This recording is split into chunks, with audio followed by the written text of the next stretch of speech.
2, 3. You have meddled with the primal forces of nature, Mr. Beale, and I won't have it! You think you merely stopped a business deal? That is not the case. The Arabs have taken millions of dollars out of this country, and now they must put it back! It is ebb and flow, tidal gravity, it is ecological balance.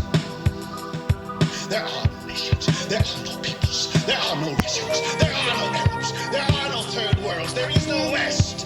There is only one holistic system, our system. You get up on your little 21-inch screen and howl about America and democracy. There is no America. There is no democracy. There is only IBM and ITT and AT&T and DuPont, Dow, Union Carbide, and Exxon. Those are the nations of the world today. We no longer live in a world of nations and ideologies, Mr. Beale. The world is a business, Mr. Beale. It has been since man crawled out of the slime.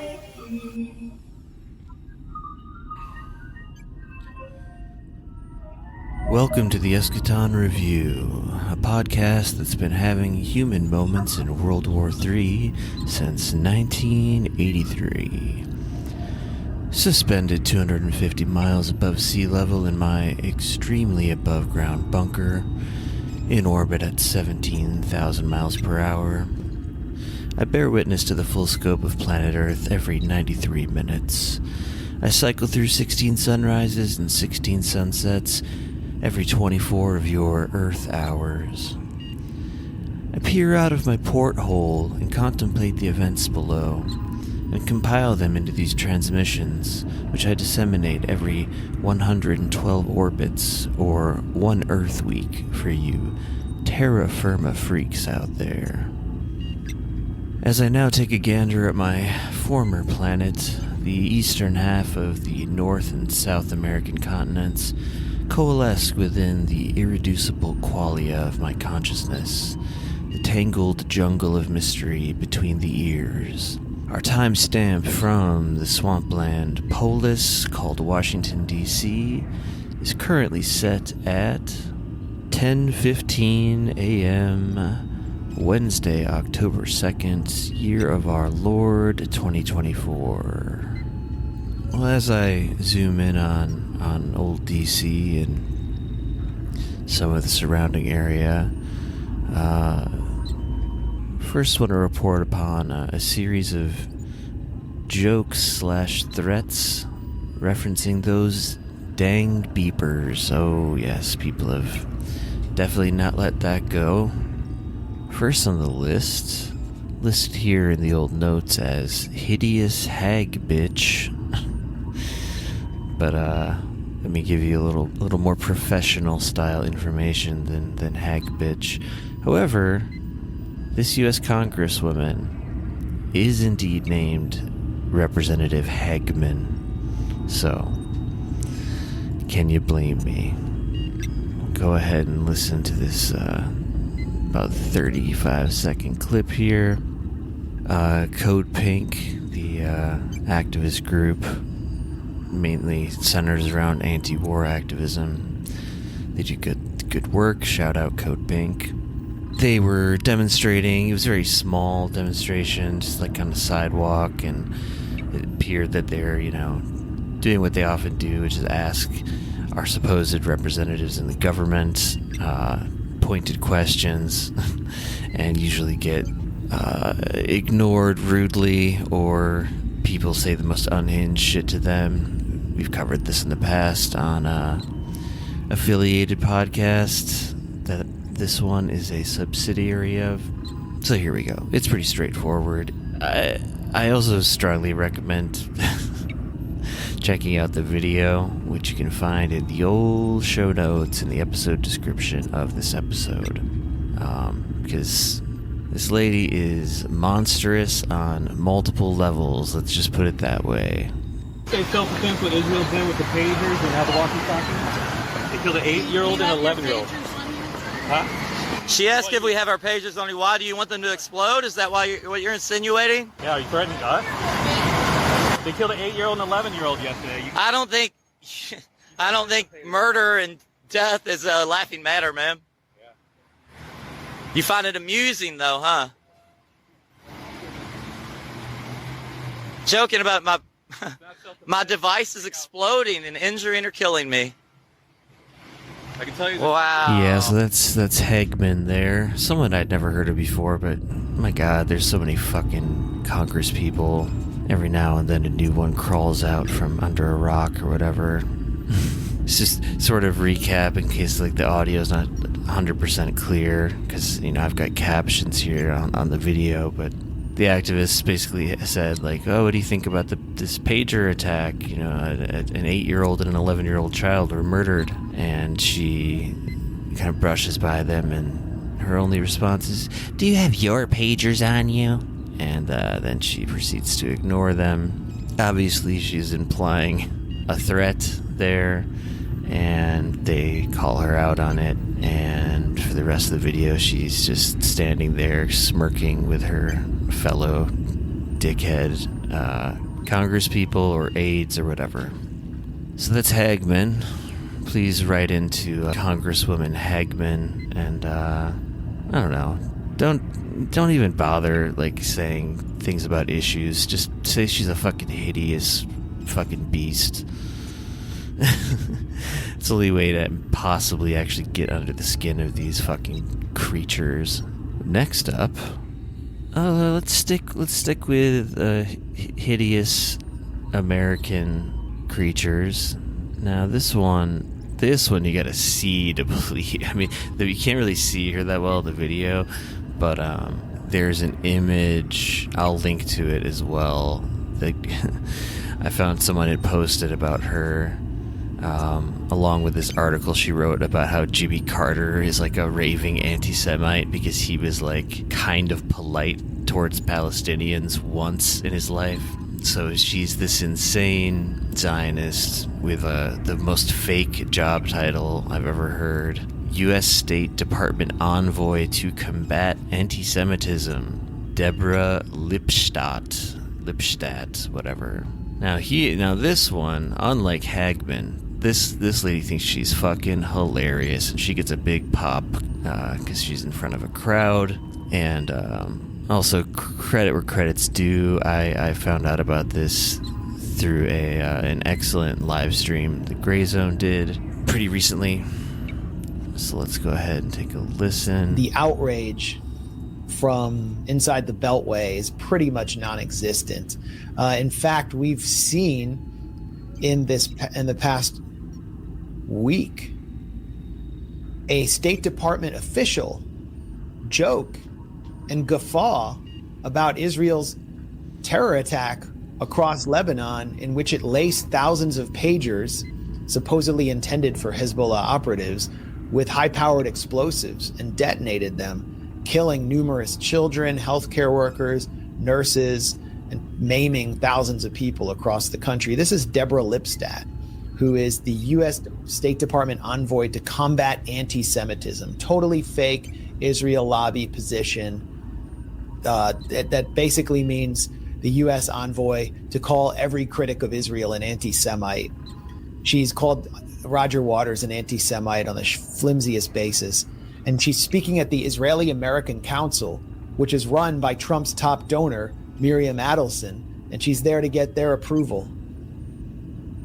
After October 7th, there was a feeling around the world that Israel is weaker. And in the... You want a beeper? I can give you a few. This feeling held up to this week, maybe, but that brought many people around the world to feel that you can attack Jewish people and Jews as well. Yeah, I mean, the State Department press briefings haven't been taking place because they've been at the UN General Assembly, but I hope someone asks Smirkula, Matt Miller, or Vedant Patel about that, what the response is to that comment. They haven't condemned the pager terror attacks, transforming ordinary consumer items into weapons of war at all, as far as I've seen.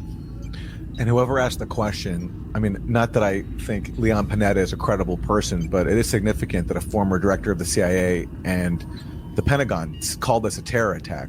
So if even a former head of the Pentagon CIA calls this a terror attack, how, as a U.S. public official, how can they get away with celebrating this and making a joke about it? She should be forced to resign, I think. Even by the standards of Washington, I don't see how she can get away with that. But then again, the Biden administration lets Israel get away with everything, so who knows? And she will get away with it, of course. Yeah, I kind of just let Max Blumenthal and Aaron Mate give the commentary on that one. I mean, there's not a ton to add to it other than, yeah, in a sane world, like, shit like that would be condemned in the way that, well, let's say in the way that these days, if you say the words river and sea in a certain tone, you're basically condemned as a Nazi. You can lose your job, can be expelled from school. So that's an issue.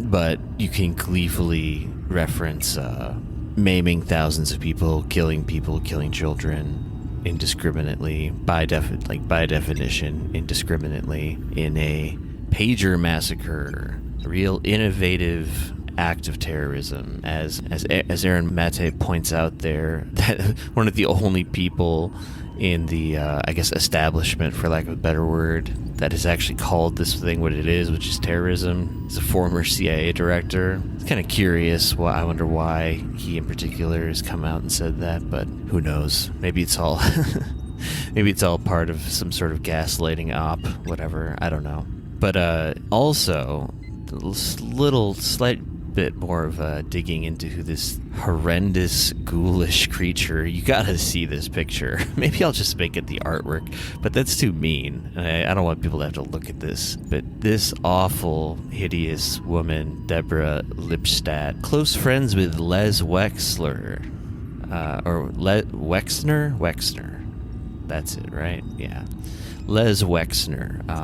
If you followed anything about the Jeffrey Epstein saga, you'll know he is a key player there. Maybe the keyest of players, really. I'd have to maybe think about it a little more, but, he basically put Epstein on to the path that he ended up going down, funding him, because he was like a fake financier type guy.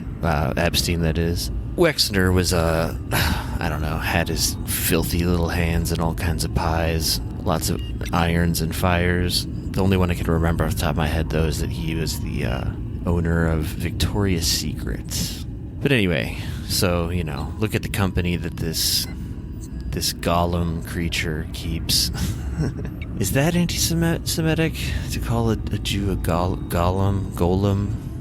I don't mean it that way, so whatever. Just saying, she's like a fucking mud creature. Just look at the picture and tell me I'm wrong. Give Deborah Lipstadt an image search. You'll see what I mean. I'm guessing this particular picture comes up easily. Anyway, moving on to more threats/humor jokes. In France, we gotta kind of leap across the ocean here.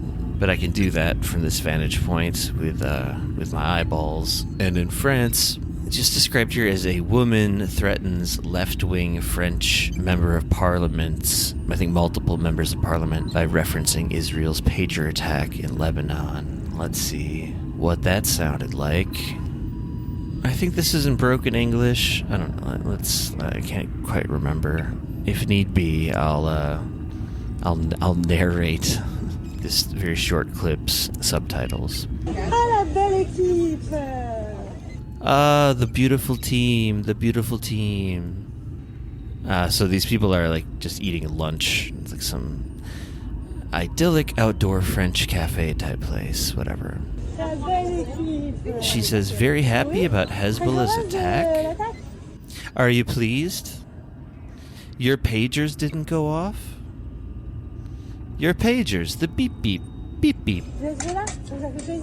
Vos beepers n'ont pas sonné? No, the Vos beep beep. beepers, les beep beep. The beep beep, the walkie talkie. Les beep beep. I am a Zionist, Les a beep beep, happy les Zionist. taquet-waquet. Les taquet-waquet. Moi, je suis une sioniste. Long live Zionism, long live Israel. Israël. Israël. Beep beep soon, beep beep. Am I gonna have to hear these motherfuckers go around saying beep beep? You know, what is this? A fucking road runner convention? Haha, I just thought of that one. And she continues to beep beep beep, which you can hear in the video, and that's it. So these sick fucks are getting a lot of mileage out of the beeper stuff. Again, these fuckers are not funny. They can't meme. And finally, let's say the most polite version of this, stereotypically so, came out of Canada, and this is the only version of this sort of story that I'm aware of where there was any sort of consequence to essentially threatening people's lives and thinking it's hilarious. Conservative MP, so now we're back on the other side of the Atlantic in Canada. Conservative MP Michael Barrett suggests he heard a, quote, pager beeping from the NDP side of the aisle, which NDP MP Heather McPherson fairly reasonably recognized as a reference to the recent pager explosions in Lebanon, calling for it to be retracted, which Barrett did. See, that all ends very politely. Oh, sorry about that. Sorry about threatening your life with a terrorist act and making light of this insane thing that just happened. Oh, sorry about that. I do like how though that his just the stereotypical Canadian politeness thing of it all, where it's like, I think I might hear some sort of paging device beeping, as opposed to like that hideous old hag being like, "Do you want a beeper? I'll put a beeper up your ass," or the French Zionist just harassing people while they try to eat lunch and just saying beep beep beep over and over again. Or like our favorite Down syndromed version of the whole thing, Michael Rappaport doing his Dark Knight Joker impersonation of beep beep, insane laughter, beep beep, insane laughter. So, Michael Barrett, real ass polite dude of the week, I guess. No, fuck that guy too, of course. I didn't look any further into the story. I think maybe he like apologized publicly later or something, but whatever. Next up on the docket. Oh, and apropos of nothing, speaking of timestamps and time zones around this crazy globe that I encircle, you don't know what time it is in South Korea, in Korea Standard Time? It's 11:35 p.m. Just think about that.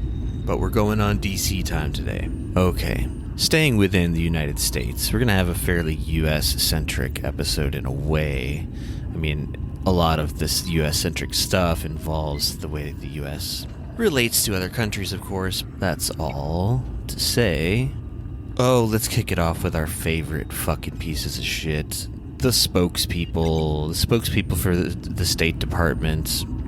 Your Matthew Millers, your Patel, your John Kirby. There's this new guy who seems new to me. He's probably not new, but I only started noticing recently.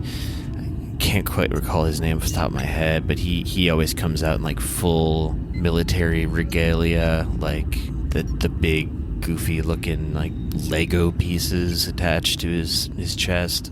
And he's probably the least annoying of all of them, and he like accidentally kind of gives up the game a lot. I think he's just kind of like less savvy in that way. He's not as media trained or whatever. I don't think I have any clip from him this week, but definitely got Matt Miller on the docket as usual, or as people like to call him. I've noticed lately Count Smirkula for his famous crazy making smirk that never leaves his face. Even when it does, it's still there. You can see the spirit of his smirk, even if it appears to physically be removed for a moment. But most of the time, he just can't wipe it off his face.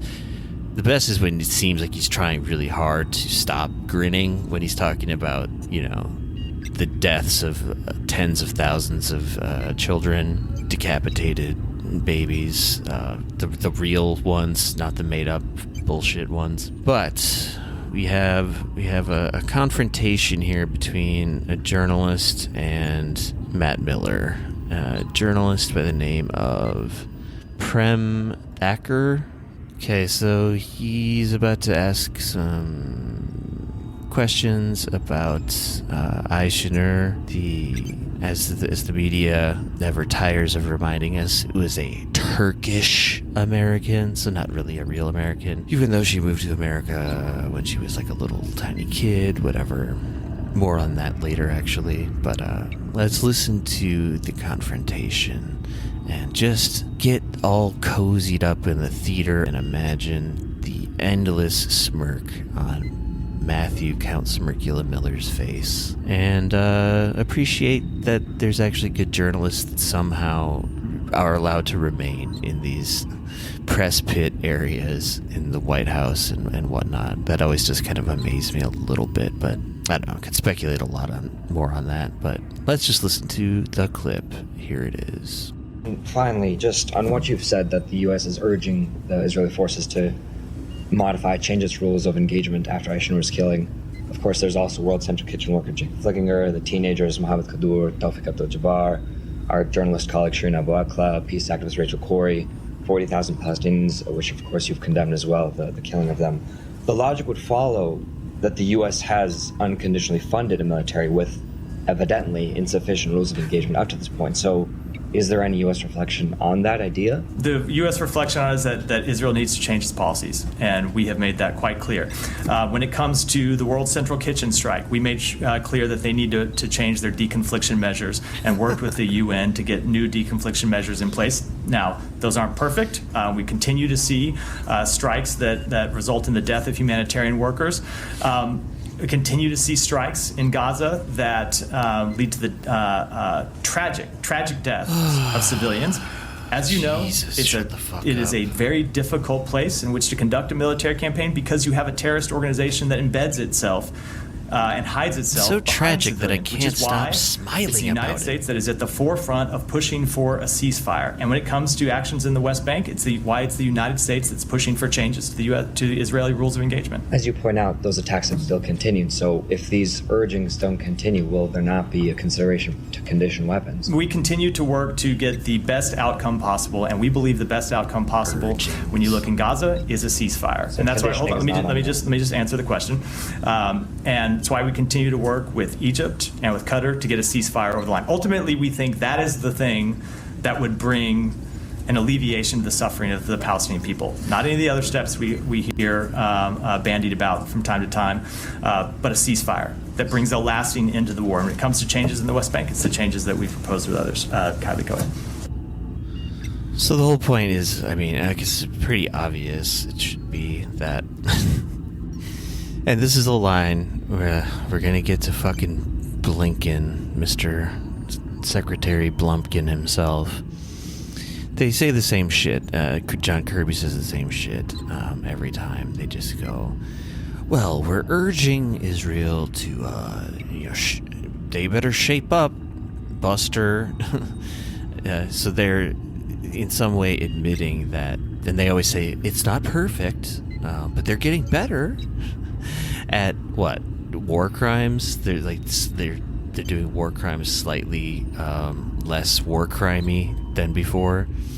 I mean, it's an absurdity. Just unconditional support for Israel. I mean, it's unconditional, but then they have to pretend that, well, it's not really unconditional. We're not going to support war crimes, but Israel's, they're not perfect, but they're not bad enough to stop giving billions and billions and billions of dollars of weaponry to, and political and diplomatic support, direct military support. But we're urging them, we're working with them, we're working with people in the region. Whenever they say we're working with experts in the region or whatever, they just mean Israel, of course. Moving on from that, might as well just stick with Matt Miller and his horse shit. So here, this will lead us into what should be a huge scandal with Tony Blinken,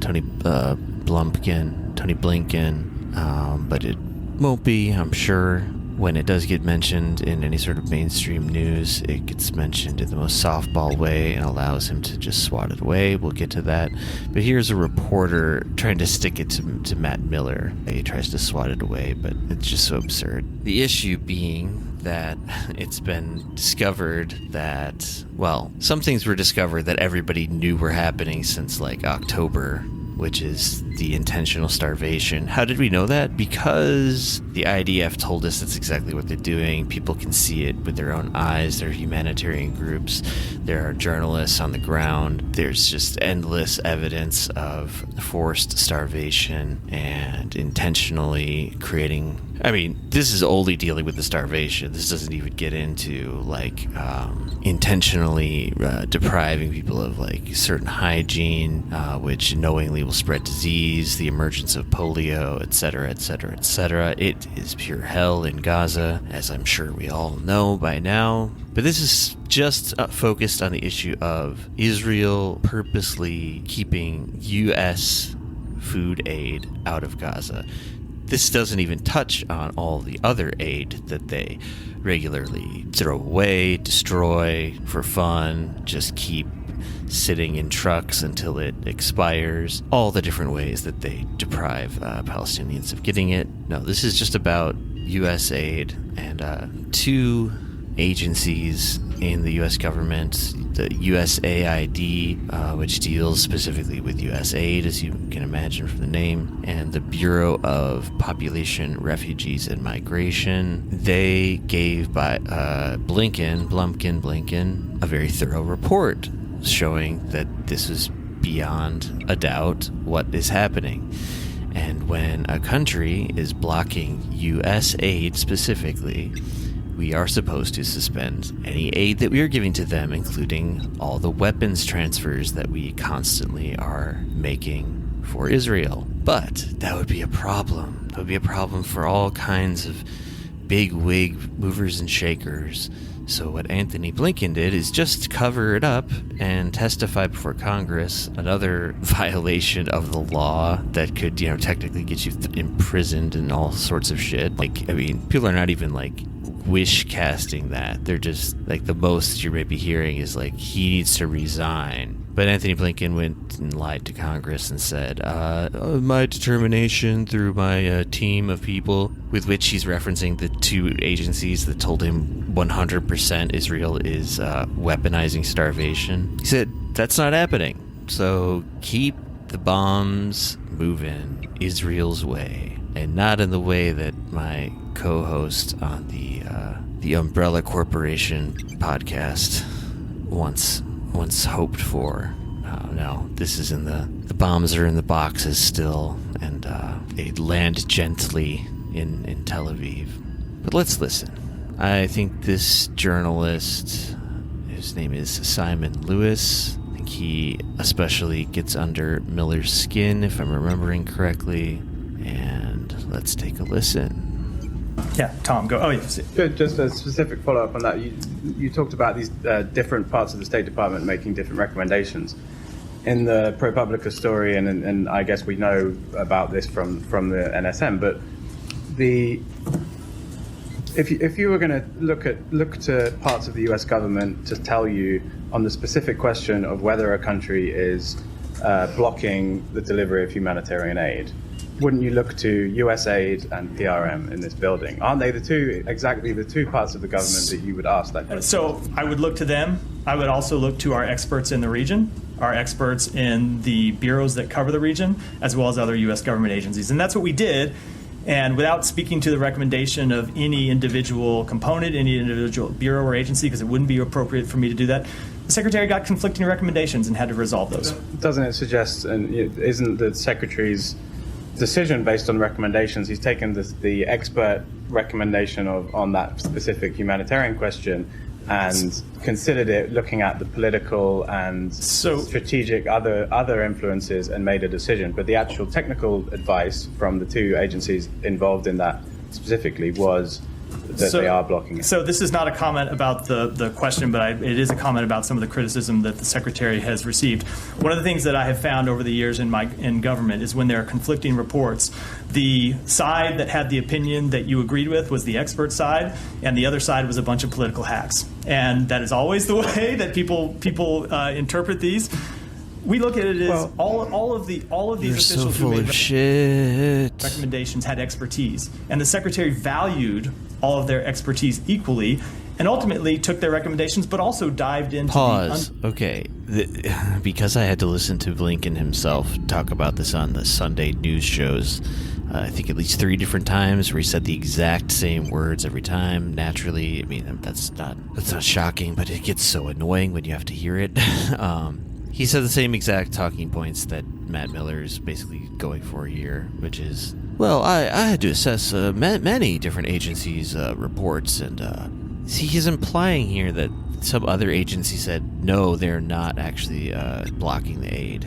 Who? Which one? You'd think they would cite them by name if they existed, but they never do. And what Matt Miller is trying to say here is like, well, you want the aid to be blocked. You want that to be the story. So of course you think that the two agencies that said that's what's happening, you think they're the righteous ones, and everyone else is a political hack and a liar. Well, name names, motherfucker. I've read a bunch of stories about this, and I haven't heard anything about Blumpkin had to sift through 10, 20 different reports from 10, 20 different agencies. No, the story that was broke by ProPublica, that's why this all come to light recently, is that these two most qualified agencies to talk about aid, it's literally called U.S. Aid, again, deliver these reports that just overwhelming evidence of Israel is blocking the aid. And it's and what's so infuriating about it is, like I said, everyone already knew this for almost a year now. Again, because Israel brags about doing it. There's the government does it, civilians do it, civilians who get aided by the government do it. There's video footage of it happening everywhere. And we're just we still have to listen to these fucking assholes and motherfuckers just play these stupid goddamn games. Let's listen to the rest of the clip. It's almost over. Underlying facts and dived into not just looking backwards months and months and months, but what the change in the situation and the change in the delivery of humanitarian assistance. That was the part that got me so bad the other time. I listened to this. Unlike these agencies that just look to the past, months and months and months into the past, to find their evidence of war crimes and collective punishment and intentionally starving people to death. Unlike that, some other magical, unnamed agencies, they're more forward-looking, and they see that Israel's actually been improving on this front, which, when you say that Israel's improving on some sort of humanitarian violation front, you are, by definition, then admitting that they are doing those violations. You can't improve if you haven't, fucked up. All right, there's 15 seconds left. Let's go. We made that assessment and found that to be just as important as the events that had happened in the previous months. And the report's language reflected all of that. We were quite transparent about how we had seen the situation change over time. So the situation changed over time. They are improving.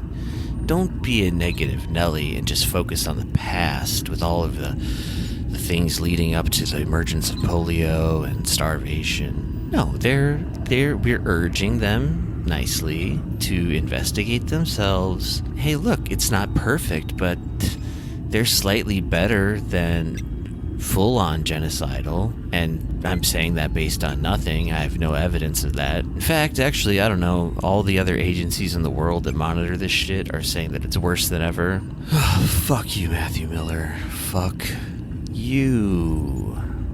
Oh, we'll meet again. We'll meet again, Matthew Miller. Maybe not this episode, but my God. Where is our little roly-poly Patel friend? I almost kind of miss him. Didn't see anything with him this week. Because the UN General Assembly, I guess, had kind of, for whatever reason, I guess a lot of these spokespeople were preoccupied with that, so they weren't doing these press conferences as much. Anyway, John Kirby, oh boy. We've got a bunch of these fucking awful Sunday morning political chat shows that are seriously the work of some sort of demon. But by the way, I will shout out Useful Idiots podcast and their YouTube channel. Every Monday they do something called Monday Morning. Morning is spelled in the way of grieving, and they go through kind of the highlights of all of these horrible Sunday talk shows, and it's always pretty good, pretty useful, and they are able to make it about as fun as you can make something like that. But recommended though, check it out. So John Kirby, he went on CNN with Jake Tapper. And my notes here just have in all caps, "We don't do body counts." But let's find out why I wrote that. Alright, actually, fuck John Kirby. I'm just gonna skip that. It's just, it's more of the same. It's just more of the same, really. And there's other things we should get to here. U.S. propaganda is just so jaw-dropping sometimes. What's amazing about an amazing aspect to it too is that the U.S. loves to pride itself on we don't have state media. We're not some insane autocratic whatever. No, we have state media. CNN is as state media as you can fucking get, and it doesn't require the state to make threats or withhold funding or fire people, although that does happen in indirect ways as well. No, it's just everyone knows what the score is. If you want to get these figures on your shows, which give you ratings, you're going to throw softball questions, and you're going to basically help them do their job of propagandizing. And I don't know, I watched a bunch of these clips in preparation, and none of them really have outrageous enough moments. I feel like now to not none of them, but just I put together way too much fucking shit for today, and I'm gonna kind of pare it down as I go, as I fuck it, do it live. So what's next? This is in the realm of U.S. politics, and it kind of moves us out of the hellscape of Israel, Lebanon, Gaza, West Bank for the time being. Which, by the way, I suppose for posterity, I should say, that famous de-escalation through escalation tactic has failed to pan out since last week. No, they're basically doing 9/11s in densely populated Beirut, and Israel has taken out Hassan Nasrallah, and now Iran is joining in the festivities and launching missiles at Israel. Still, unlike Israel, not aiming for nothing but densely packed civilian targets. Although that's I'll say hilarious thing I saw was, I forget exactly who, whatever, but U.S. media and or Israeli media commenting on how, our military outposts and our Mossad buildings are really packed in tight, along with residential areas and civilian areas. It's almost like they're shielded by humans. This is a point that people have been making forever, is that Israel uses human shields unlike almost any other group on Earth, yet every accusation is a confession, as people like to say. And I mean, not only does the IDF actually like grab human beings, Palestinians, put them in front of them and make them walk at gunpoint into places that might be booby-trapped, or actually use them, hide behind them as gunfire is being exchanged. This is all documented. But no, they purposely, unlike in Gaza, where the place is so fucking small that, I mean, that's why Hamas takes to the underground, because there's nowhere else to go. But there's this fantasy notion that, and you know, that Israel's saying the same thing about Lebanon now, in the most absurd, fucking ridiculous way. Oh, they put the missiles in people's bathrooms and in their kitchens, and it's a shame because we just got to blow them all up. We don't want to, but we have to. But no, if anyone's doing the sort of equivalent to that, it's Israel, which has enough stolen land mass where it could put military bases at a reasonably safe distance from residential areas, but they choose not to. And there's this just like almost accidental admission of like, hey, Hezbollah is trying to take out one of our Mossad buildings.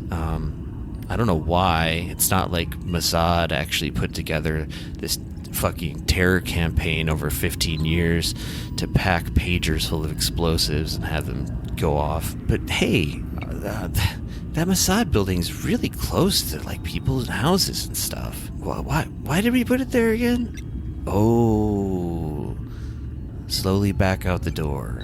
Okay, where was I? Oh yeah, I was trying to veer us into something else. Kamala Trump border bullshit, as written here in the notes. I think I do actually want to play this short clip. I'm so tired of hearing about this fucking bill, because it's shit. It's a shit bill that was basically drafted by Republicans, and it's this talking point constantly about Trump destroyed it, which, I mean, sure, I guess he's got enough influence even though he's not in power right now, but sure. It's because it's basically his bill and he doesn't want to see Biden and Kamala take credit for it. It's purely a shrewd, calculated move to try to move the needle on this absurd election, which I can't wait for it to be over, but it doesn't matter because there'll be another one right around the corner. This shit never fucking ends. But on the subject of Democrats like being so proud of this fucking thing, and like Kamala was just doing there, like, we had a bipartisan bill, we were all getting along, and Trump had to ruin it. Let's hear a little bit about this bill. Like, what? I'm definitely not gonna get into the actual nitty gritty of it, but we've got an overview of it here from Amnesty International. Amnesty International, reaction to Senate deal that guts asylum rights. In response to the immigration sections of the recently released funding deal in the U.S. Senate, Amy Fisher, Director of Refugee and Migrant Rights with Amnesty International USA, made the following statement. This cruel deal trades the human rights of immigrants and asylum seekers for foreign military funding, and members of Congress should reject it. That foreign military funding they're referencing, that's the whole reason Biden even tried to go through with this thing, was essentially he just came crawling on his knees to the Republicans and was like, please give me crack money. Money for Ukraine. I'll suck you off. By which he means, I'll let you do whatever the fuck you want with immigration, and I'll endorse this bill. I won't veto it, whatever. I'll make sure it gets through. Okay, continuing. Amy Fisher. Amy Fisher? Wasn't that Long Island Lolita? Anyway, whatever. The immigration measures in this deal are the most extreme anti-immigrant proposals this country has seen in 100 years. Okay, keep in mind, this is the bill Kamala and Biden have been bragging about and saying, how dare Donald Trump call up some Republicans on the phone and tell them to sabotage this amazing bipartisan consensus bill that we reached. Most extreme anti-immigrant proposals this country has seen in 100 years. From ending the legal right to asylum, to creating unworkable standards that will fail to protect the most vulnerable, to funding to detain 50,000 people and build a border wall, these policies are draconian and antithetical to human rights. These permanent policies will not solve the humanitarian crisis at the border. They will only lead to more suffering, more cruelty, and more death. As a candidate, Joe Biden vowed to return to humane immigration policies. Remember kids in cages, everybody? Remember? Kids in cages, going back to brunch. As candidate, Joe Biden vowed to return to humane immigration policies, but as president, he has repeatedly pulled from former President Trump's playbook of cruelty. It is shameful that he has now joined the ranks of politicians so ready and willing to use migrants as pawns. Human rights are not bargaining chips. People have the human right to seek asylum. Senators must not trade away the human rights of immigrants and people seeking safety. But, sassy Kamala's out there telling us we should all blame Trump for ruining this awesome, awesome thing. On the campaign trail, both nominees blanketed key battleground states. Vice President Harris making her first trip to the border as the nominee, again attacking former President Trump for killing a bipartisan border deal. It should be in effect today, producing results in real time right now for our country. But Donald Trump tanked it. He picked up the phone and called some friends in Congress and said, stop the bill. Because, you see, he prefers to run on a problem instead of fixing a problem. All right, well, fuck these people. There was a hilarious bit at the beginning of one of these Sunday morning news things. I'll play it real quick here. The assassination of longtime Hezbollah leader Hassan Nasrallah in Israeli airstrikes in Beirut on Friday. NBC News has learned that officials in the Biden administration felt blindsided by the strikes, according to current and former U.S. officials. And so, blindsided. Can you believe it? Biden was like, what? I support Israel? No. This whole fucking kabuki theater bullshit that various people are doing, pretending to be so taken aback by what Israel's doing, like, they fucking know. And I've got some receipts to back this up. But here's an article first that is part of the kabuki theater, basically, that Meet the Press lady basically she was referencing this article when she said, oh, anonymous people have said Biden was shocked to find out that Nasrallah was assassinated and that Israel would carpet bomb a densely packed urban area. But here we go. Headline: Netanyahu, not Biden, is setting the agenda in the Middle East. It's this whole fucking ridiculous game about who's really responsible here, and can't be old confused Grandpa Joe, or I mean it's not really him. But this idea that the US is like not on the hook for any of this shit is just fucking insane. Subheader: the United States has looked powerless and even irrelevant in recent days as Netanyahu has shrugged off President Joe Biden's appeals and pressed ahead with attacks. That's because the appeals are pointless, toothless bullshit. Broken record time. But the U.S. has all the leverage in the world. This has been proven multiple times over and this is when presidents can actually just wield a fair amount of like sort of diplomatic power and make threats like we're gonna cut off the fucking money hose and the missile spigot if you keep doing this shit. But of course, so then why doesn't Joe Biden just do that? Because Joe Biden likes what's being done. They all do. They think it's the bee's fucking knees. But they still feel compelled to put on this aw shucks, I'm so shocked by what Netanyahu's doing, although I totally and endlessly will support him till the heat death of the universe, maybe the ultimate end of things, we will stand strong with Israel. I don't even know if I really need to read from this article. It explains itself. It's just a bunch of passing the blame and then trying to like launder what Israel is doing in Lebanon. And, you know, of course, it's weird how like this almost is taking attention away from Gaza. And like, don't get it twisted, things are still real fucking bad there, even though this whole pivot is supposed to be like, it is kind of Netanyahu realizing like, well, we destroyed all of Gaza, you know, there's still people there we can kill, but you know, we need some fresh buildings to topple. So they've turned their eyes northward to Lebanon. Talking about those receipts, U.S. officials quietly backed Israel's military push against Hezbollah. Shocking. The officials urged... I'm so sick with the word urged at this point now, dude. The officials urged caution and stressed the need for diplomacy. Yep, that's the new line lately.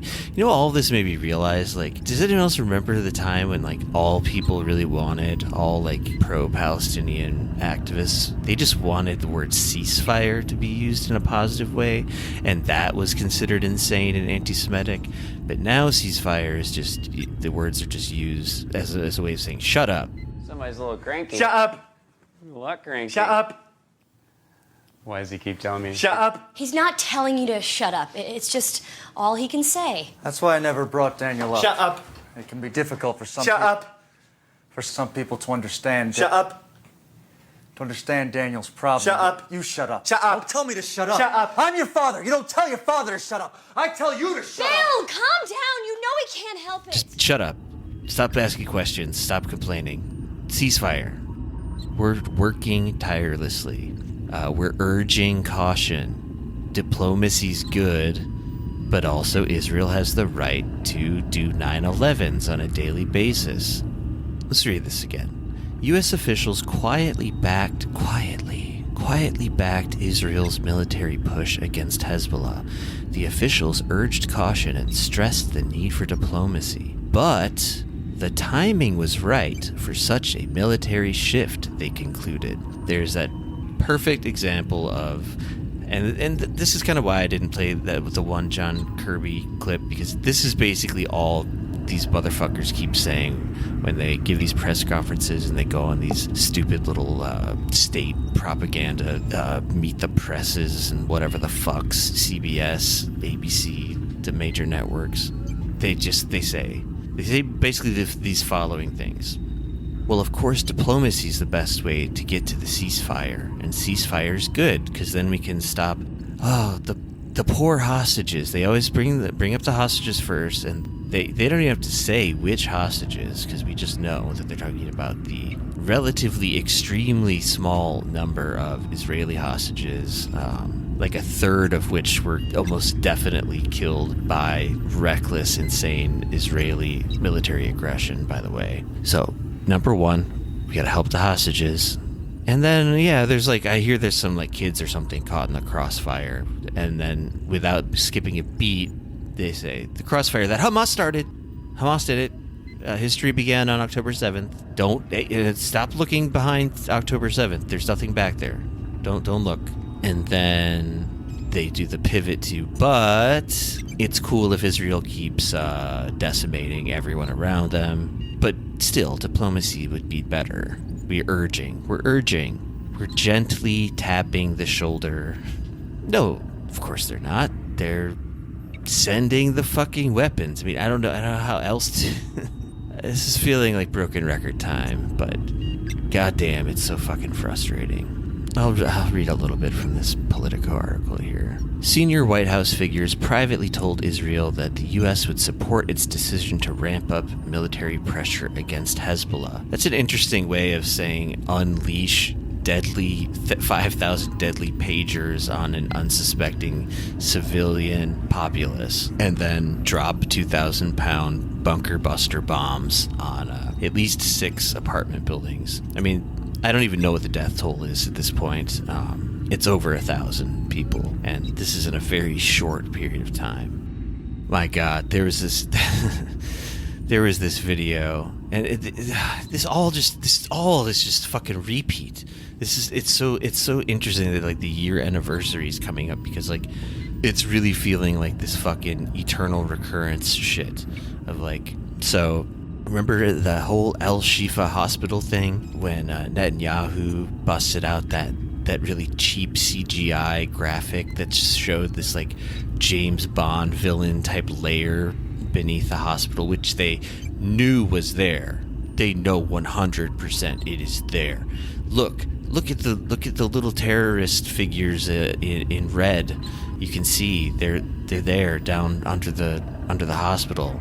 Well, they did basically the same exact thing with Beirut, and they showed like this the apartment complex that they ended up decimating, like just destroying completely, killing about 1,000 people in 10 minutes. It was like,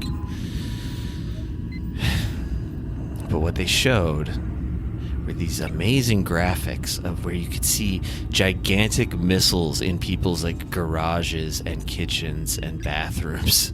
And they're like, see, we know they're there. They're here, they're there, and that's what we got to bomb these places. Insane. I don't know how anyone can be fooled by that. Imagine you're the person who made that fucking graphic. I'd like to find out about those people, actually. Get them on the show.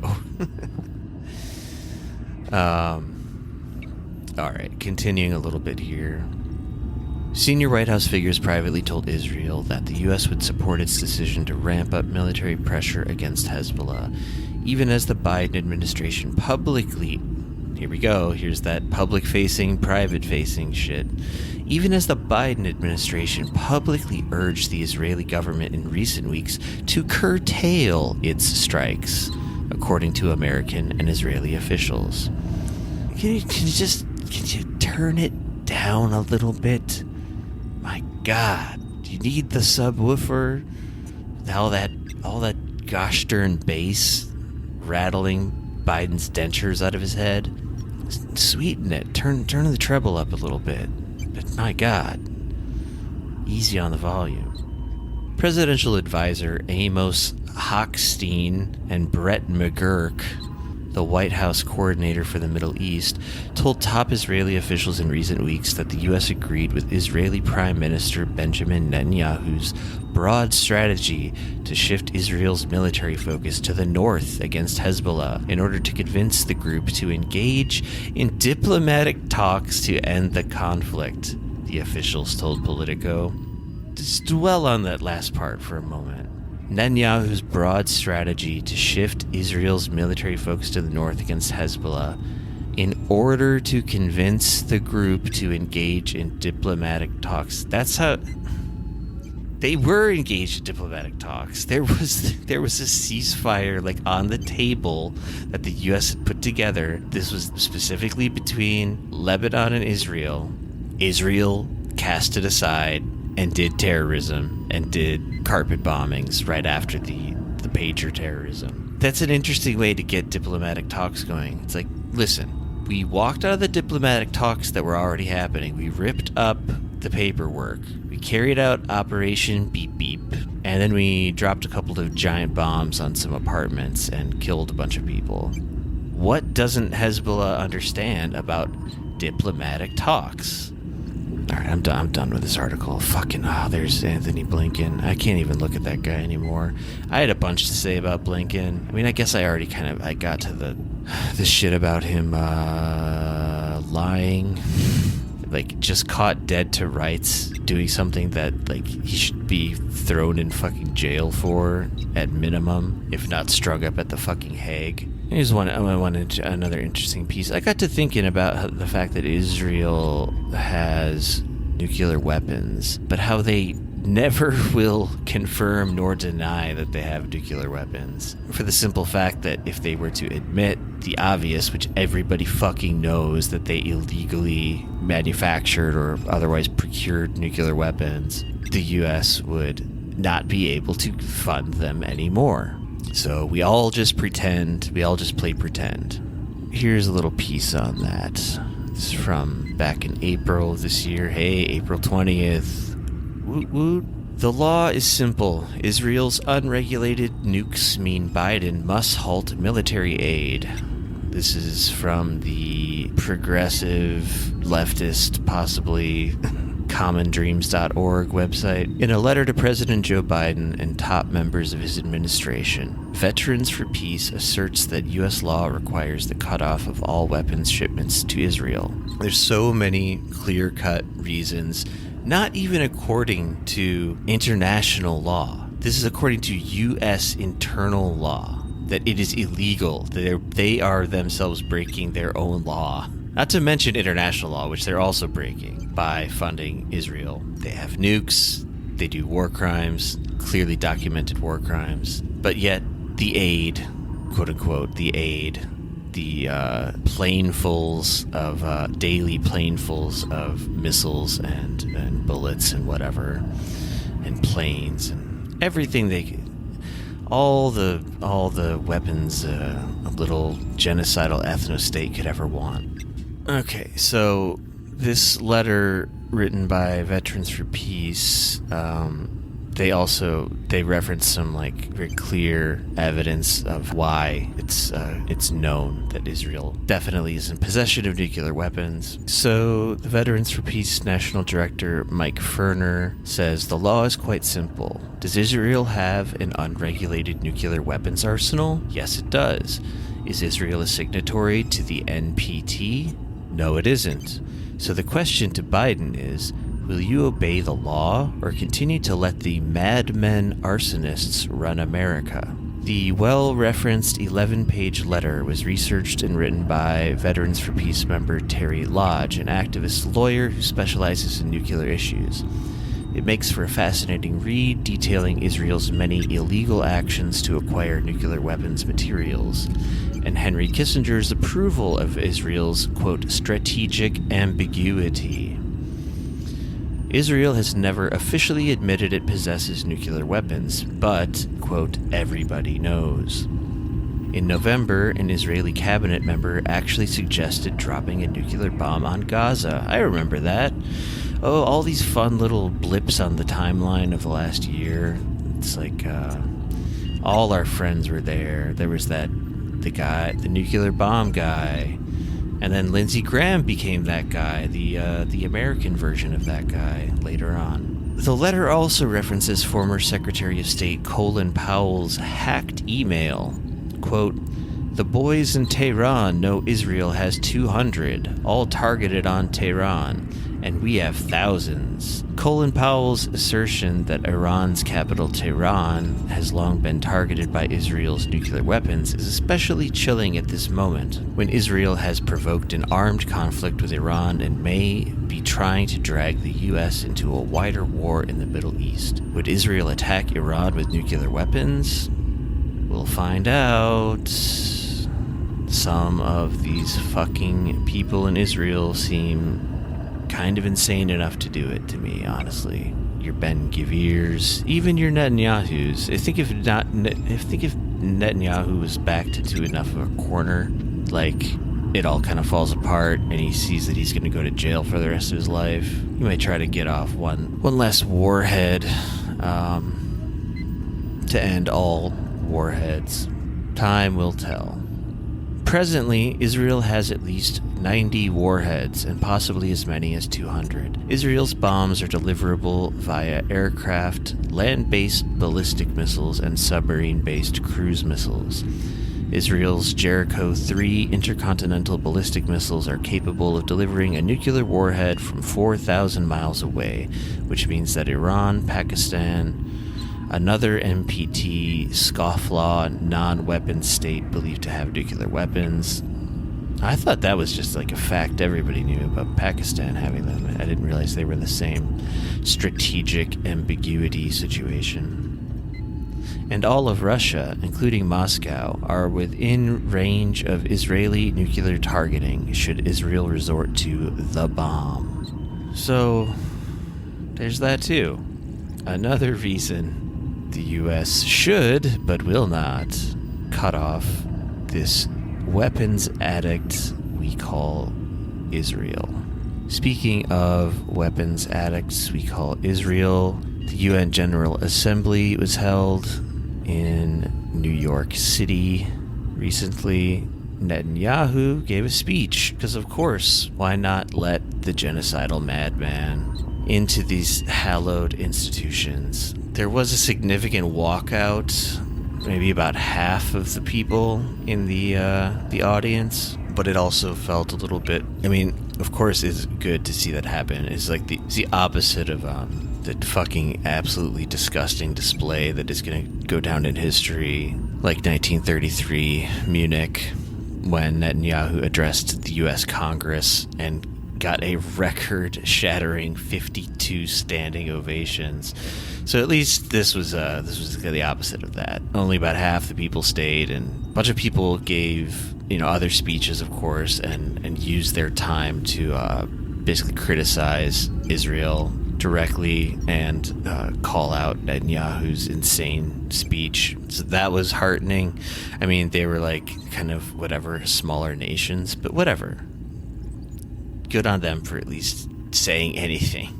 Like, the bar is so low when you're comparing, I don't know, the US and like most of Europe to the rest of the world on this stuff. So yeah, people walked out.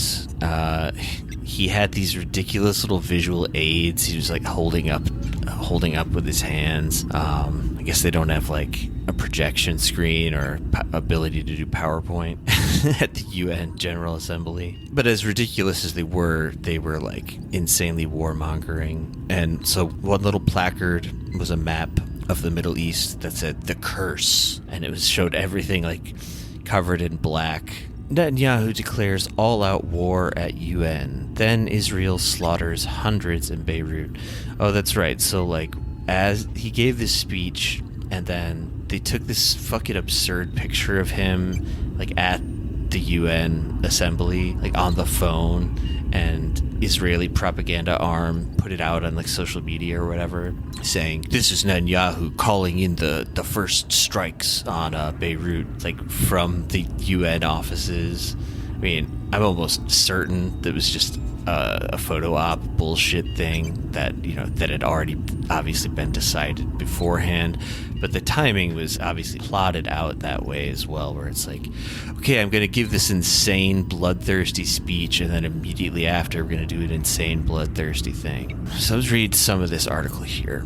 Clearly confident of continued total backing by the U.S. and other imperialist powers, Prime Minister Benjamin Netanyahu used an address to the United Nations General Assembly to effectively proclaim an all-out war across the Middle East against Iran, making a further mockery of supposed ceasefire proposals by the Biden-Harris administration and its allies. Netanyahu declared that Israel was fighting an existential, quote, seven-front war. Smart. Not irrational, not insane, not something that countries do when they're in their death throes. Seven-front war against Iran and its proxies, and would fight until, quote, total victory in Gaza and Lebanon. There's no place in Iran that the long arm of Israel cannot reach, and that is true for the entire Middle East, he threatened. The first thing I thought of when I saw that long arm quote, because that was like floating around a lot right away after he gave the speech, was like, this motherfucker's doing tropes. He's talking about octopi. He's talking about the great protocols of the elders of Zion, octopus, globe-gripping creature. At least that's the way I chose to take it. I think there's a good chance he's purposely conjuring that up, because no one is more anti-Semitic than crazed Zionists. Sounds counterintuitive, but just roll with me here. Barely an hour after Netanyahu finished speaking, his regime demonstrated the genocidal content of that vow. Huge explosions ripped through heavily populated southern Beirut, reducing at least 6 residential apartment buildings to rubble and killing hundreds of civilians. In an operation for which Netanyahu personally gave the final go-ahead while in New York, the Israel Air Force launched massive U.S.-supplied laser-guided bunker bombs in an attempt to assassinate Hezbollah's leader, Hassan Nasrallah, and terrorize the entire population of Lebanon. So this article was written before it was confirmed that Nasrallah was killed. They go on to just continue describing the horror and destruction of that.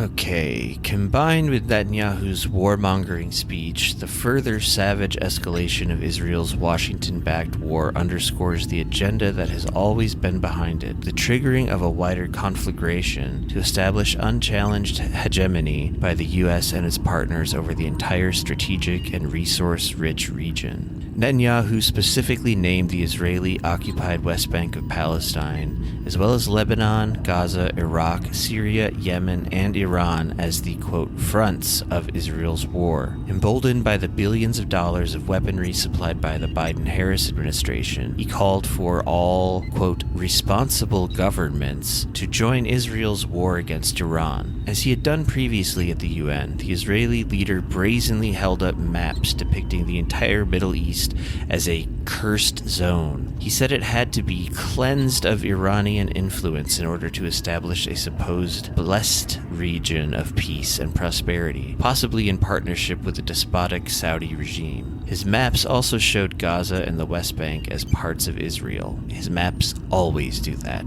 This is a running theme. After a few government leaders earlier spoke at the UN General Assembly appealing for a ceasefire or de-escalation, and some delegations walked out on his speech, Netanyahu accused the UN of being a, quote, swamp of anti-Semitic bile with, quote, an automatic majority willing to demonize the Jewish state for anything. We can't do anything without you guys criticizing us. Jeez. Turning reality totally upside down, he accused Hamas of seeking a Nazi-style Holocaust last October 7th, regurgitating lies about mass rapes, beheadings, and babies being burned alive. Yeah, the shit never ends. It's so fucking frustrating. This is while Israel is escalating its year-long assault on Gaza, where it has murdered more than 40,000 people and displaced almost the entire population, and the West Bank, where it has killed hundreds in 12 months. Knowing that he enjoys U.S. and allied immunity and protection for these mounting crimes against humanity, Netanyahu denounced the International Criminal Court for even considering issuing arrest warrants against him and Israel's defense minister Yoav Gallant. This drive for an all-out war underlines the fraud of Wednesday's ostensible joint call by the US, France, and other allies for an immediate 21-day ceasefire in Lebanon. That's the previously mentioned ceasefire deal I was talking about, the one that Israel wiped its ass with and then went and did some terrorisms. That pretense provided a cover for the onslaught that they undoubtedly knew was in the final stages of preparation. Exactly, these motherfuckers already knew what was coming. It's all theater, it's all fake. All this ceasefire talk is complete bullshit. And it's not just bullshit, it's bullshit that launders a fucking mass murder campaign, aka genocide. Once again, the Biden-Harris administration denied any advanced knowledge of the latest atrocities.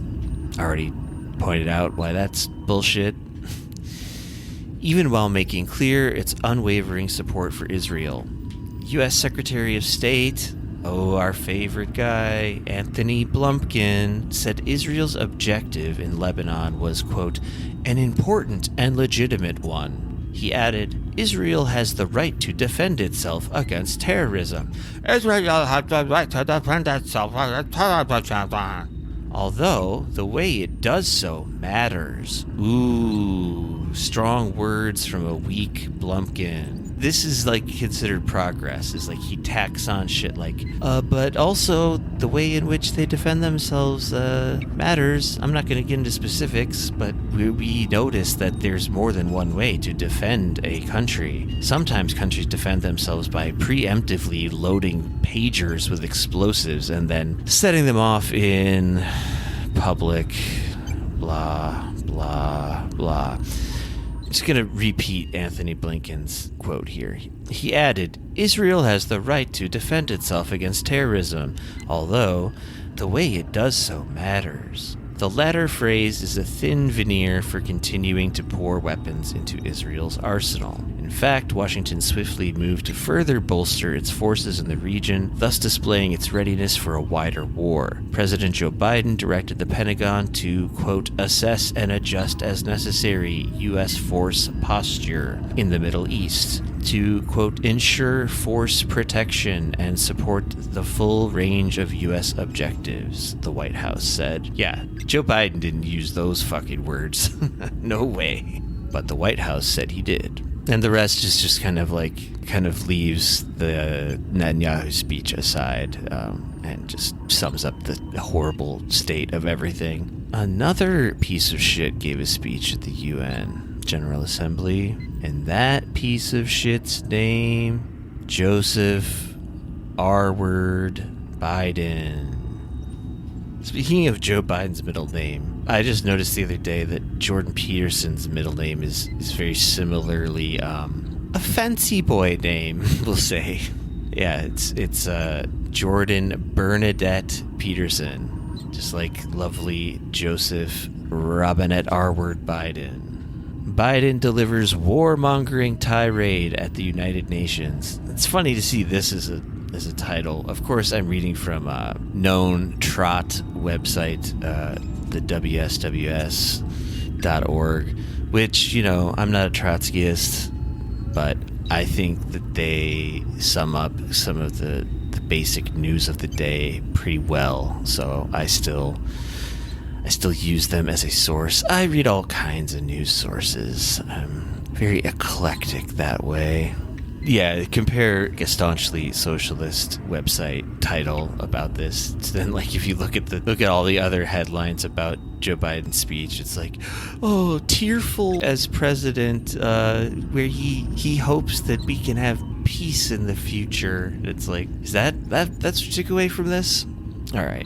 On Tuesday, U.S. President Joe Biden delivered a warmongering rant at the United Nations General Assembly, demanding an escalation of war against Russia and Iran, and threatening China. Just one day after Israel killed nearly 500 people in a brutal bombing campaign against Lebanon, and as Israeli bombs continued to level buildings in Lebanese towns and villages, Biden restated his unequivocal support for Israel's genocide in Gaza and the wider war throughout the Middle East. Referring to the Iranian-backed group in Lebanon, Biden declared, Hezbollah, unprovoked, joined the October 7 attack, launching rockets into Israel.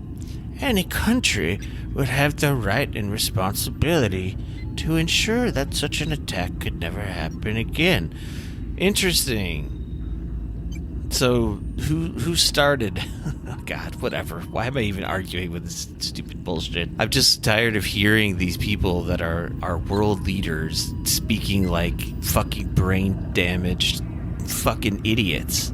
What determines which countries are allowed to defend themselves? That's just a simple question I want any journalist to ask any of these people someday. It'd be fun to watch them dance around it, I guess. The U.S. president demanded a, quote, stronger position to deal with the ongoing threat posed by Iran.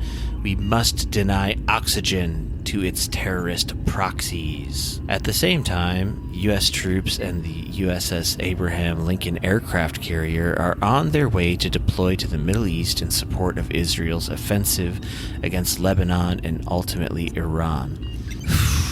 This shit's gonna be good, right? This is gonna be good for the world. Jesus Christ. Biden was, if possible, even more aggressive in demanding an escalation of war with Russia. When Russia invaded Ukraine, we could have stood by and merely protested, Biden said. Instead, America stepped into the breach, providing massive security assistance. As a result, NATO is bigger, stronger, and more united than ever before. He added, we cannot let up. we will not let up in our support for Ukraine. Driving Biden's point home, Ukrainian Volodymyr Zelensky, who has driven hundreds of thousands of young Ukrainian men to their deaths on behalf of the imperialist powers, declared, "This war can't be calmed by talks. Action is needed." Yeah, that's great. "Russia can only be forced into peace." This is the same language that everybody's equally stupid and fucking insane and fucking jacking off to World War III. We have to force people into peace. We have to escalate into de-escalation. What else did Biden say? He just, you can probably fill in the fucking blanks. He's just saying war is peace, peace is war, whatever. Like, okay, here's a little more color commentary. Amidst his warmongering, Biden peppered his remarks at the UN with bland and rosy declarations about the path forward. He was, he stated, more optimistic about the future than I've ever been since I was first elected to the United States Senate in 1972. Above all, the United States is an intensifying economic, social, and political crisis. Among the anxieties of the capitalist oligarchy is the fate of the U.S. dollar. In an article published in the pro-U.S. Chatham House think tank, David Lubin, the former head of emerging markets economics at Citigroup, declared that U.S. dollar dominance is both a cause and a consequence of U.S. power. Lubin continued, while dollar dominance is uncomfortable for many countries, U.S. military power will preserve its status as the top currency for the foreseeable future. This is like a more academic way of saying what Trump said the other day. He's like, I don't like when countries stop using the dollar. And when I'm president, I'm not going to let that happen. I'm going to make them use the dollar. But he's just like issuing these like mafia threats. And all these fucking guys with like bow ties and shit are exactly the same. I actually started to think that like the de-dollarization movement might be the only fucking hope for anything good happening ever again. But that's for another time. All right, moving past the UN, there was a big protest and nationwide general strike in Spain in support of Palestine. So that was nice to see. I saw the phrase, "every dead child is our child," which I found kind of moving. And I watched some footage of that. I didn't really read any articles about it, but I just thought I'd throw that in there. It's not completely despairing. It's also nice to see that not like the entirety of Europe isn't just in lockstep with the U.S. and Israel. Oh, here was a little fun, shitty thing. You may recognize this stupid-ass bitch from the UN, all the times that she was the lone person raising her hand, denying Palestinian statehood, and various other things. Oh, this was back in those days I was talking about earlier when even saying the word ceasefire was considered, as anti-Semitic as Mein Kampf. She also helped make sure that ceasefire deals didn't go through in the UN. What's your dumbass name? Ambassador Linda Thomas Greenfield. She tweeted a big picture of her and Biden and Anthony Blumpkin all standing together, fucking backslapping. And she wrote, "Mr. President, when you came into office, you told the world that diplomacy would once again be at the center of our foreign policy. And you charged us with taking up the leadership mantle at the UN. I'm so proud that we have done just that. Is that what we've done, lady?" This picture makes me fucking sick. I wish I could piss on my own computer. Oh, yeah, I'm glad we really recentered diplomacy in our foreign policy. What have I just been talking about the last fucking 90 minutes or whatever? Did that sound like centering diplomacy? I need to click away from this before I fucking throw up. Moving eastward from Spain onto Germany. German couple arrested for, quote, illegal RT broadcasts. A German man and his Ukrainian wife allegedly provided banned Russian channels. I like RT, whatever. Like I said, I read CNN. I read Venezuelan state media, Chinese state media, Iranian state media, Israeli media. I don't know. Haaretz is not necessarily, it's not state media, but I read the fucking right-wing Zionist rags from there. Anyway, point is that I think RT used to do a lot of good stuff and probably still does, but I haven't really kept up with them for a while. Maybe because they're basically, like, I don't know, banned everywhere, it seems like. Although I'm sure, I think actually I plugged in their website the other day and it came up just fine. But anyway, I think they've been kicked off of YouTube and stuff for a while. So German authorities have arrested a couple suspected of providing RT and other Russian TV channels to customers via the internet in violation of EU sanctions. The bloc banned almost all Russian media in March 2022, calling them a threat to democracy and citing the conflict in Ukraine. It's interesting how having objectionable media accessible in your country, that's the threat to democracy and freedom of speech and expression. Interesting how that works. EU bans were then applied worldwide by some US-based social media giants such as YouTube. The suspects are a 37-year-old German and his 42-year-old wife of Ukrainian nationality. The German Customs Service, Zoll, announced on Friday they are, quote, said to have offered several sanctioned Russian TV channels to their customers via an IPTV service since at least the beginning of 2022. Gasp. The horror, the terror, the Russianness of it all. Police in the city of Karlsruhe raided the couple's apartment on Thursday, according to the customs statement. They found, quote, extensive technical equipment, written evidence, and 40,000 euros in cash, all which was seized. The couple's service presumably included well-known channels such as Russia 1 and Russia Today, the German customs said. The district court in Karlsruhe, a city in Baden-Württemberg, near the German border with France, has also issued an asset seizure order for approximately 120,000 euros in illegal income from the alleged activity. Neither of the suspects was identified by name. If convicted, they face at least 1 year in prison under the Foreign Trade Act. The alleged offense is still under investigation by the Customs Inspectorate in Stuttgart, which may bring additional charges. Earlier this month, the U.S. has also sanctioned RT, accusing the channel of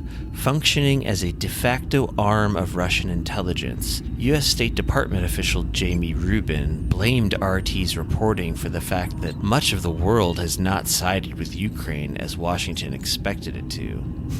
Yeah, RT did that. There's so many people around the world just glued to fucking RT and basing their politics off of it. We find ways to bypass these sanctions. This is sort of a game of cat and mouse, and it will continue, RT's editor-in-chief Margarita Simonian said in response. "We're not going anywhere," RT said in a message projected on the facade of the U.S. Embassy in Moscow this week. That's kind of badass, I gotta say. Sort of, whatever. Projecting a fuck you message onto the actual embassy of the country you're saying fuck you to? Yeah, that's badass. Well, thank God Germany's focusing on all the right shit, and they're also like arresting 10-year-old kids for carrying Palestinian flags in public, and that was a fun video. Kid running around in circles, being chased by like 10 fucking SWAT teamed up, militarized German cops. Good shit. What else is on the list here?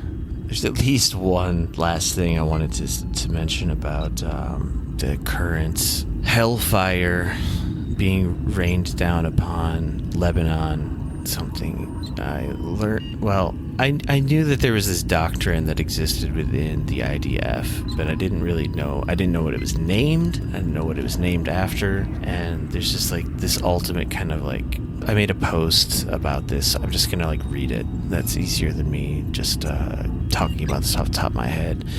I wrote the following. The Dahia Doctrine. Israel is just having a laugh with all of this unimaginable suffering they inflict. Israel is currently carpet bombing the Beirut district of Dahia. Since 2008, there's been an official IOF doctrine named after that same district, which Israel likewise pulverized mercilessly from the sky, but got their diped up asses chased out on the ground as usual back in 2006. So in other words, they're targeting and slaughtering civilians in the very place they named an official doctrine after, and which unilaterally declares it A-OK to target and slaughter civilians. The doctrine states loudly and clearly that the entire point is to intentionally target civilians.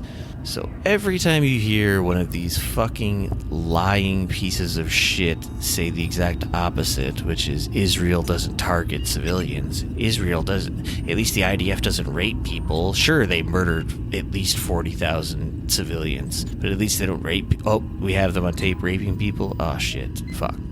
You can point them to a very specific doctrine. It has its own Wikipedia page and everything, which I did pull some quotes from other sources within it. But Israel Colonel Gabi Siboni wrote that Israel, quote, should target economic interests and the centers of civilian power that support the organization. Richard Falk wrote that under the doctrine, quote, so first guy, pro targeting civilians. Here's a guy a little more critical of it. Richard Falk wrote that under the doctrine, the civilian infrastructure of adversaries such as Hamas or Hezbollah are treated as permissible military only in overt violation of the most elementary norms of the law of war and of universal morality, but an avowal of a doctrine of violence that needs to be called by its proper name, state terrorism. So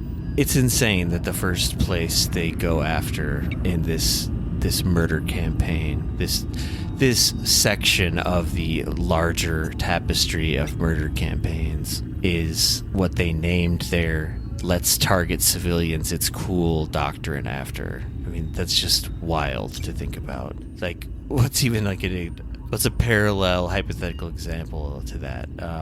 Naming the fucking atom bomb Nagasaki before you drop it on Nagasaki. I don't know. I'm at a loss right now, but I just found that so repulsive and so obviously intentional. Like I said, it's like they're just having a sick fucking laugh. Their fucked up sense of, quote, humor. Motherfuckers can't meme, like I say. But yeah, that's Dahia, Dahia doctrine. Keep that in your back pocket for when you argue with some dick who says, if you can find people, of course you can find them. It's still amazing to me that they exist. People that still will say in earnestness that Israel has the most immoral army in the world. I had a bunch more stuff, but I'll round out with a couple of quick hits about the land of Ukraine. We go further east of Germany yet. I kind of mentioned this in passing before, I think. Oh, this is from RT, the forbidden media, Russia Today. Oh, cover your ears for this one. You may begin thinking in Russian. You may get a hard-on for shirtless Putin portraits. Article here is most Ukrainian soldiers last just days on front line, and actually this is referencing a very established Western media source, Financial Times, FT. But this is what I had mentioned before, is that the average age of Ukrainian soldiers is now, I think I said 43, but it looks like 45 is the most current number. But this kind of adds on to that, showing the kind of miserable state that this whole thing is in right now. So, new draftees, quote, run away at the first shell explosion, a commander told the British newspaper being the Financial Times.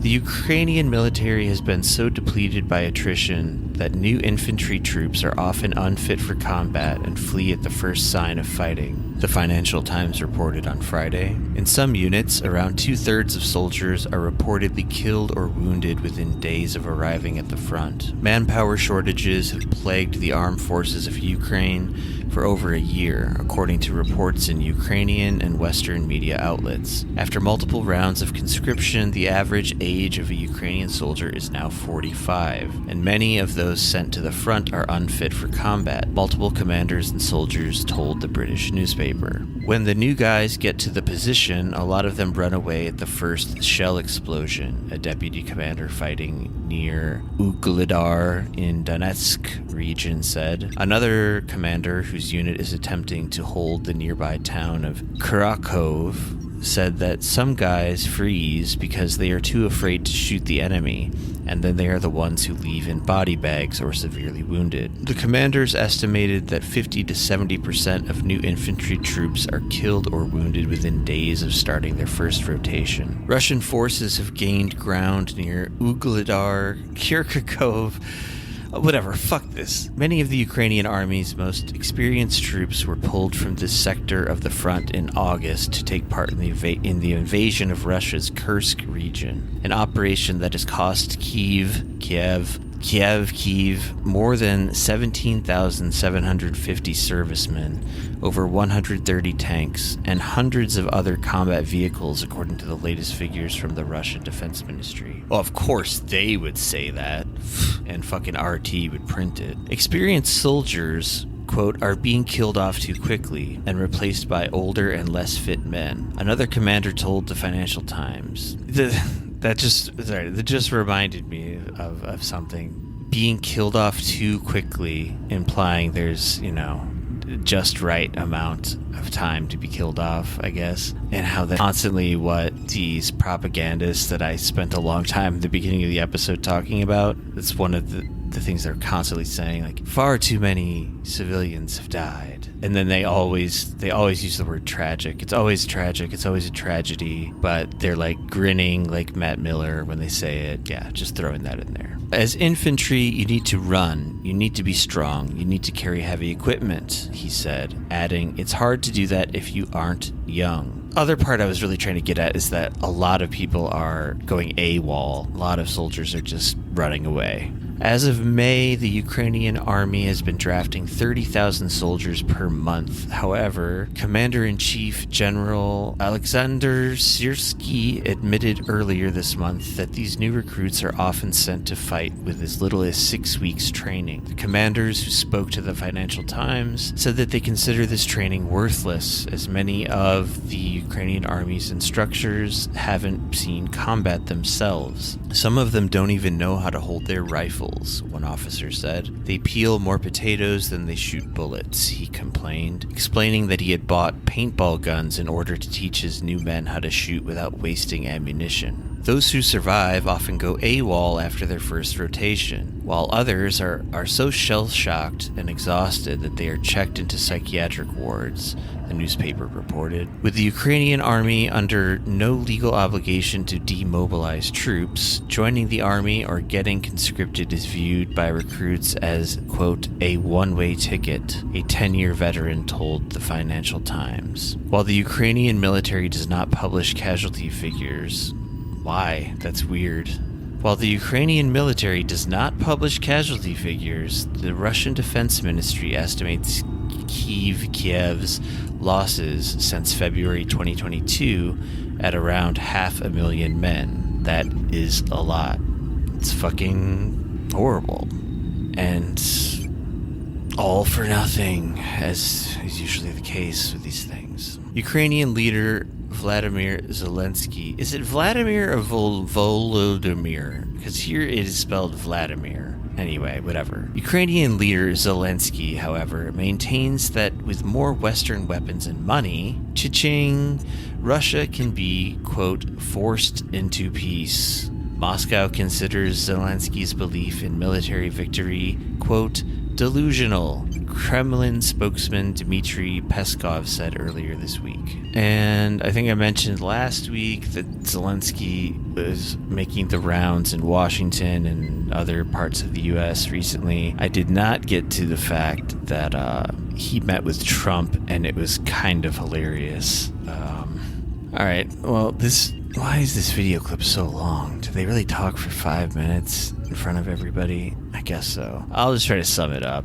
Maybe I'll pull out some of the choicer quotes, but here's an NBC News article summing it all up. Meeting with Zelensky, Trump says he will negotiate a Ukraine-Russia deal, quote, that's good for both sides. Trump also complained about his 2019 impeachment, which stemmed from a July 2019 phone conversation with Zelensky about the Bidens. It's so funny that he would just bring that up kind of out of nowhere. Meeting with Ukrainian President Volodymyr Zelensky. See, it's that.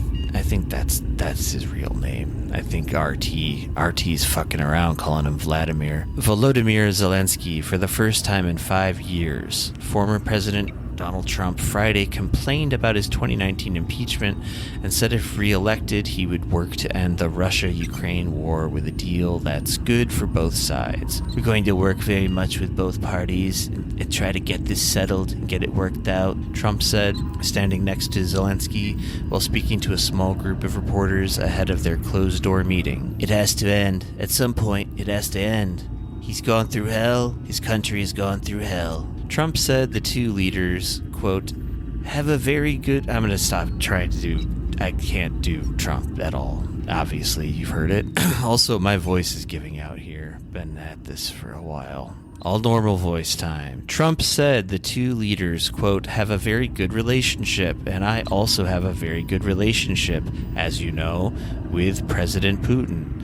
Zelensky added that he hoped they would continue to have a good relationship. This is like two ESL, first-year ESL students just like jibber-jabbering at each other. We have good relationship. I also say we have good relationship. It takes two to tango.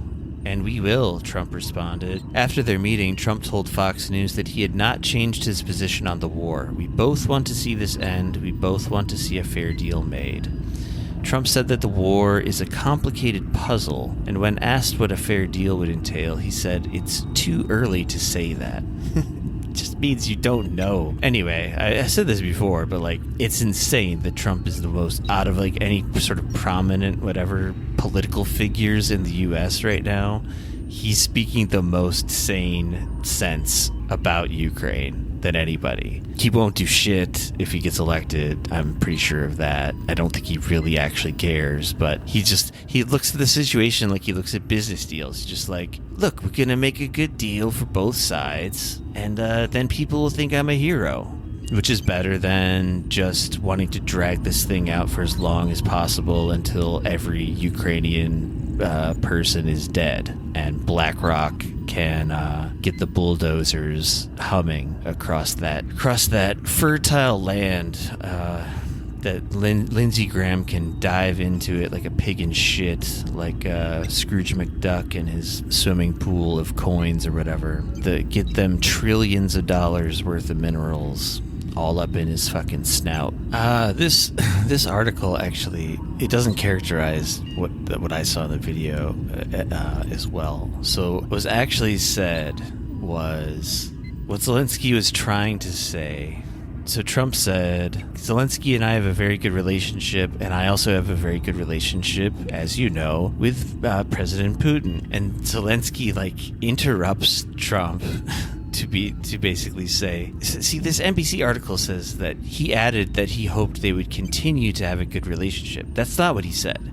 What he actually said was in kind of broken English, so maybe that's why they just maybe misunderstood it. But he said, I hope we have better relationship. He's just competing with Putin in this very desperate, sad way, and you kind of have to see the video to see all the body language to really get it. But that part was pretty funny, and Trump looks very fucking annoyed. He looks kind of annoyed the whole time. He's very, very stiff, and he's not really bebopping and scatting as much. He's just kind of like doing like a rote, you know. I like Ukraine. I like Russia.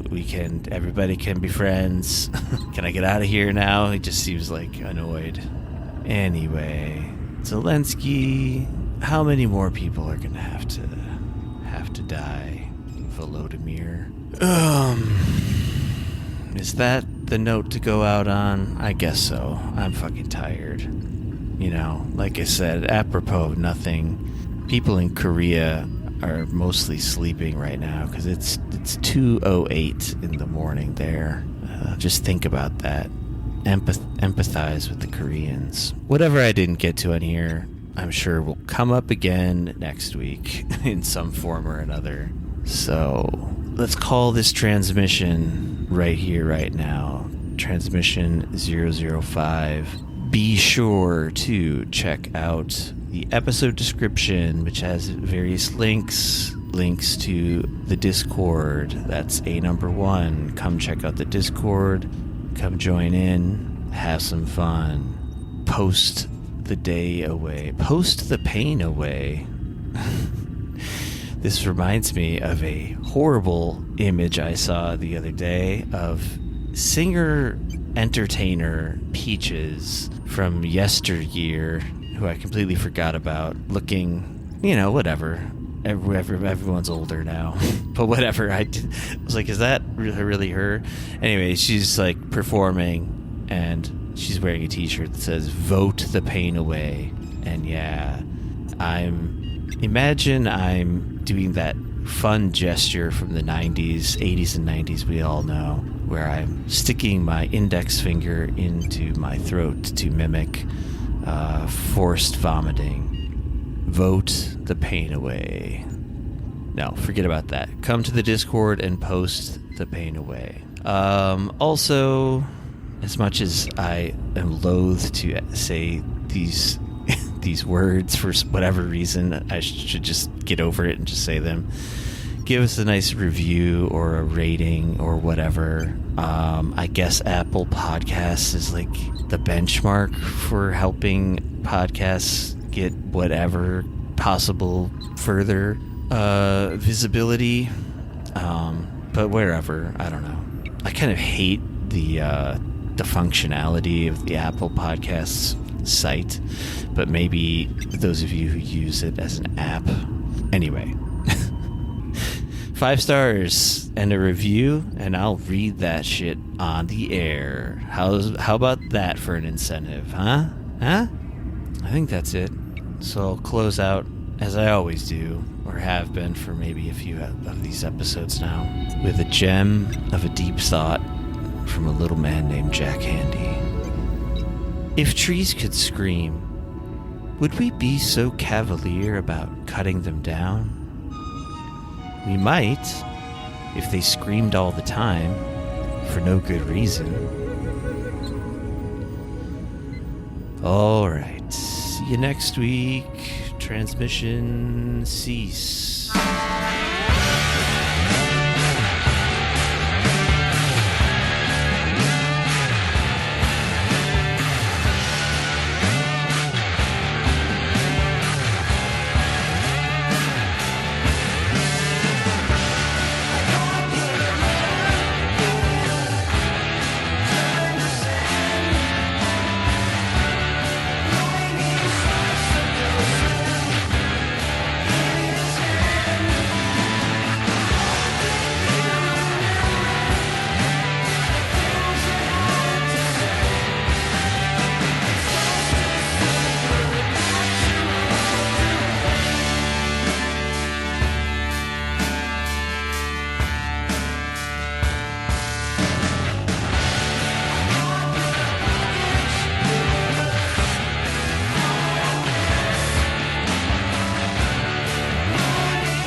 The first voice recording was made in 1860.